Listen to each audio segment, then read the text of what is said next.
Yuki rose from her bed as the sun began to crest over the horizon. She got up and helped Rengoku pack up the camping gear before beginning the long trek back to the Butterfly Mansion. The pair talked the entire way back, their feelings for each other only growing more. Rengoku had seen some blue flowers on the side of the trail, and he picked one. He offered it to Yuki, tucking it behind her ear. She blushed heavily as he did that, but thanked him. As he tucked the flower, he said that it was the same color as her eyes. She continued to blush, thanking him for the compliment as they continued their walk. The walk ended up being peaceful, even though the trail was still as rough as before. They didn't encounter any demons on their way back, making the walk nice and calm. After a few days of walking, they finally saw the wisteria leading to the mansion's gates. Yuki was glad to be back at the place she called home, knowing she would be able to sleep in an actual bed that night. Rengoku was also glad to be back at the mansion, but he knew the surprise that would be waiting for Yuki inside.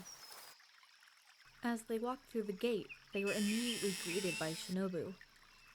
She hugged Yuki, glad she had made it back safely from her mission with Rengoku. Shinobu looked at Rengoku during the hug, giving a nod to let him know things were ready. Shinobu pulled out of the hug, looking at Yuki, putting on a serious expression on her face. Sorry to cut your welcome back so short, but Master Ubuyashiki wants to speak with the both of you. He says it's urgent. Yuki looked at Shinobu, worry filling her eyes. She quietly muttered under her breath. I hope this isn't because I went on a mission without you or Giyu. Don't worry, Yuki. You aren't in any trouble. He just wants to speak with you for a few minutes before you get some rest. Alright, if you say so, Shinobu, Yuki said, her nerves still not calming down. Yuki, everything will be fine. Remember that he asked to see me as well. You aren't going to be alone, Rengoku stated, putting a hand on her shoulder, trying to ease her. I'll take you guys to the meeting room. We don't want to keep the master waiting. Yuki was glad to have both of them coming with her, having it ease her tension slightly, but not by much. The three walked into the mansion, making their way to the meeting room. The moment Yuki reached out to grab the handle, she felt her heart begin to race. Both Rengoku and Shinobu saw her freeze up, but Rengoku stood beside her, speaking in a relaxing tone. Relax. It's going to be alright. We are both going in with you, so there is no need to feel anxious. Yuki nodded, taking a deep breath as she reached for the handle again. As she opened up the door, she was immediately greeted with a large amount of clapping. She stood in shock as all of the Hashira, as well as Ubuyashiki, stood inside. Yuki, I'm glad you could make it. Ubuyashiki spoke, a warm smile on his face. What's all this for? Yuki asked, her mind racing with all of the possibilities of what could be going on. You didn't tell her, did you, Rengoku? He asked, turning to the Flame Hashira. What can I say? I wanted this to be a pleasant surprise. What are you talking about, Rengoku? Did I do something wrong? Yuki questioned. On the contrary, Yuki. You managed to kill a lower moon demon on your own. I thought Rengoku would have told you, but clearly I was mistaken.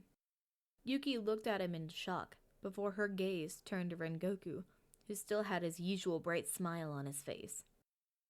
Is that why you wanted me to join you on that mission? So I could kill that demon? Perhaps. Wait, does that mean... She muttered, her gaze drawing back to Ubuyashiki. Yes, Yuki. You have met the requirements to become a Hashira, he calmly stated. Yuki watched as Ubuyashiki opened a case containing a pin. The pin was designed to match her twin blades, creating a cross. He walked over to her, pinning it to her uniform. Yuki Tsunufureku. On this day, I hereby pronounce you as the new Ice Hashira. Congratulations. Yuki stood there, a proud smile now on her face as she admired the pin now on her uniform. All of the Hashira began to clap and congratulate her. Yuki turned around, walking to Rengoku and hugging him tightly. Rengoku blushed hard as he hugged her back. He looked up to see a smirk on Gyu's face. Rengoku rolled his eyes before composing himself. He pulled out of the hug, looking at Yuki with a smile. I'm so proud of how far you've come. Yuki chuckled and blushed hard, smiling up at Rengoku. Thank you.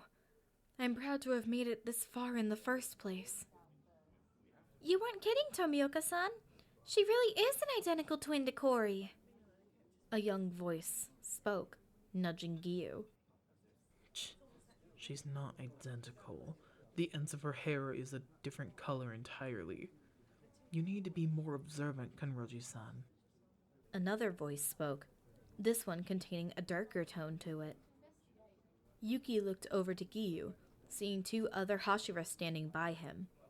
One male and one female. The male had shoulder-length black hair and had two different colored eyes.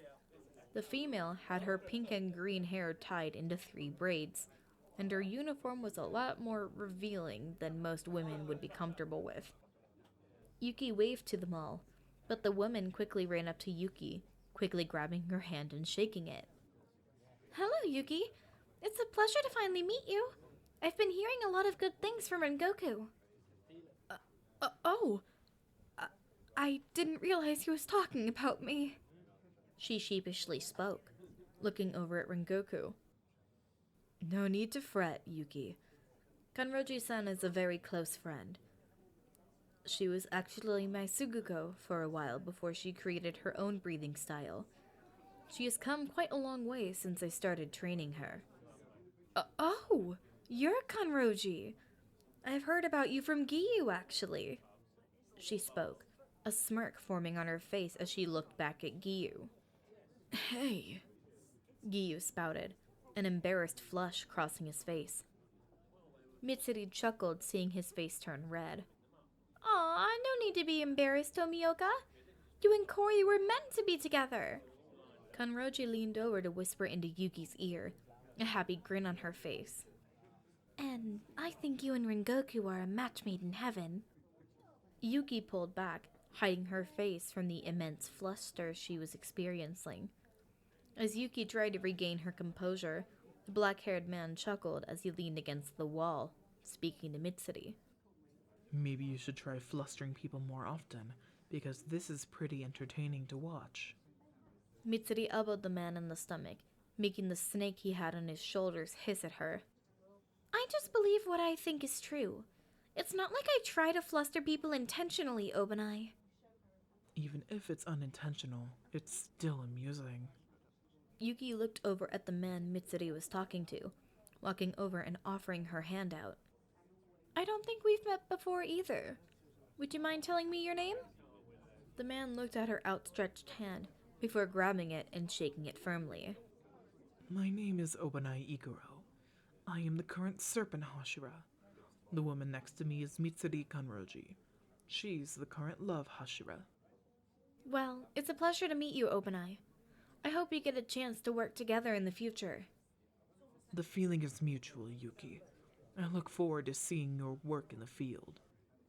Obanai released his hand from hers, returning to talking to Mitsuri. Yuki looked around to see 3 other Hashira she hadn't met before. One with long black and turquoise hair, his eyes having a misty glaze. Another man with silvery white hair, scars littering his arms and face. Finally, there was a very muscular man with brown hair and many spiritual beads around his wrists and neck. Yuki had begun walking towards them when she got stopped when someone placed a firm hand on her shoulder. She looked over to see Tengen standing there with a large grin. Yuki grinned right back, this one smug. You're wanting that rematch, aren't you, Tengen? Tengen let out a boisterous laugh, alerting everyone else already in the room. I did say we would have it once he became a Hashira. You did. Would you like to step outside? Prove who the better duel-wielder is? He let out another laugh. I think everyone knows I'm going to win. I'm far more experienced. But let's have everyone else watch.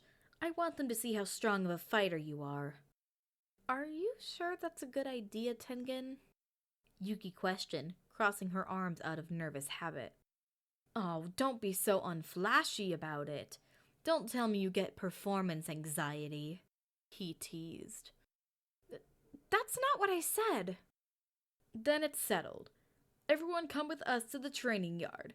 It's time for you all to see Yuki's skills in action, he loudly announced, grabbing Yuki by the wrist, dragging her outside.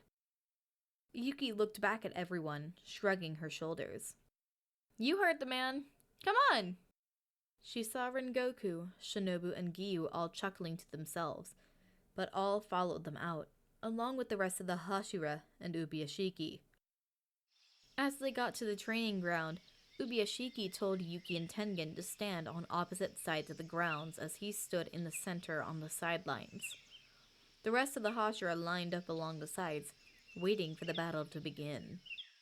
Ubiyashiki looked back and forth between the two Hashira. Are you both ready? He asked. Ready, Yuki calmly stated. I'm ready as well, Tengen announced.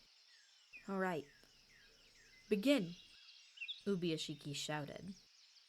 The two Hashira drew their blades as they charged towards each other, both knowing an intense battle was about to commence.